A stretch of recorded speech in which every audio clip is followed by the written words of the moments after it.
Matapos makita ni Jinwoo ang hideout na nagtataguan ni Dongsu kay Jinho, kaagad nakatikim ng matinding kamao si Hwang Dongsu sa sobrang galit ni Jinwoo. Kaagad pinainom si Jinho ng healing potion, ngunit hindi na kayang recover ang pinsalang natamo nito since nasa 10% below na ang HP ni Jinho, kaya mas lalong namuot ang galit ng ating bida. Tinanong ni Jinwoo ang dalawang kasama ni Dongsu kung may healer sa kanila, ngunit hindi ito nakapagsalita, kaya tumaas ang bloodlust ng ating bida at inutusan niya ang dalawa na pagalingin si Jinho. Ngunit ang naging sagot lamang nito, hindi sila marunong magsalita ng Korea.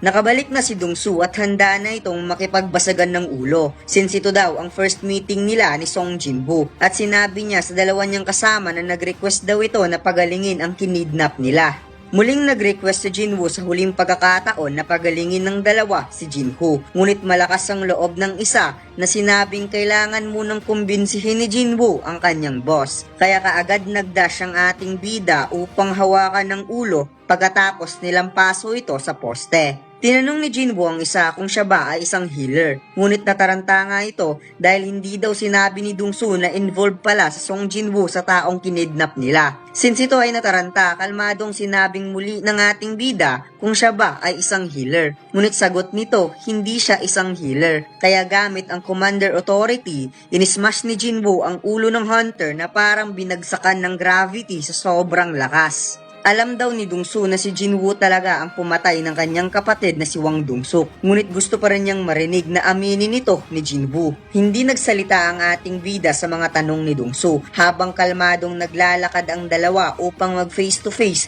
to start the real battle. At sagot ng ating bida, go ask yourself. Nag-clench ang mukha ni Dongsu at kaagad itong nagpakawala ng matinding suntok towards Jinwoo. Ngunit pasimple lamang itong iniwasan ng ating bida at nag-counter ng napaka-effortless na suntok mga lods. Ngunit ang kamao ni Jinwoo ay bumaon talaga sa katawan ni Dongsu.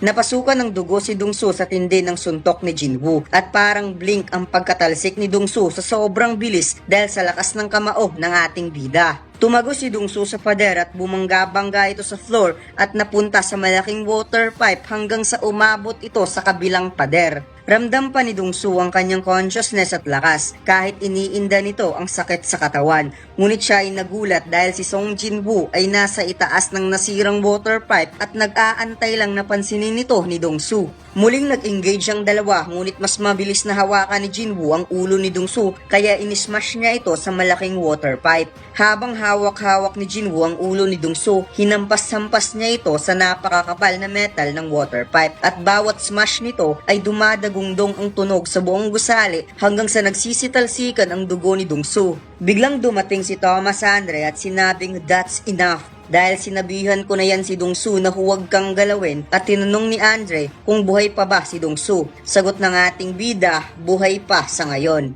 Sinabi ni Thomas Andre na kung pwede, ito ay pag-uusapan na lamang nila sa labas at pabayaan na lamang si Dongsu. At kung gagawin daw ito ni Jinwoo, magpapanggap na lamang siya na parang walang nangyari. Sagot ng ating bida, paano kung hindi? Sagot ni Thomas Andre, well, ang kanyang request ay hindi na magiging request dahil magiging utos na ito. Pipilitin niyang papasunurin si Jinwoo at parang naramdaman niyang na-checkmate siya sa pagkakataon na ito dahil wala siyang choice kundi kakalabanin ang taong nilamon na ng galit. Binalibag ni Jinwoo si Dongsu at sinabing walang problema sa kanya. At ito pala ang tunay na plano ni Hwang Dong-suk. Gumawa siya ng plano na hindi magkakaroon ng choice si Thomas Andre since si Thomas Andre lang ang may kakayahang talunin si Jinwoo, kaya sa moment na ito walang choice si Thomas Andre kundi papatayin niya si Jinwoo para kay Dongsu.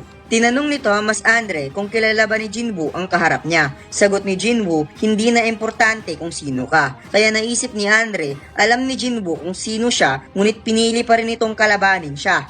Si Thomas Andre ay lumaki sa isang mahirap na dayuhang pamilya na napapalibutan ng maraming kalaban. Ngunit isang araw, ipinagkaloob sa kanya ng universe ang isang extraordinary gift. Ang gift na walang katumbas na lakas. ang kapangyarihan na kayang durugin ng lahat. Sa pamamagitan na walang hanggang serye sa pakikipaglaban, napatunayan ni Thomas Andre ang kanyang natural na talent, strength, authority, wealth at violence. Gamit ang iba't ibang klaseng kapangyarihan sa buong mundo, siya ay hinirang bilang isang king dahil kaya niyang wasakin ng lahat ng humarang sa kanyang landas dahil ang dahas ay ang nag-iisa niyang justice. Kaya sinabi ni Thomas Andre na pagsisisihan daw ni Jinwoo ang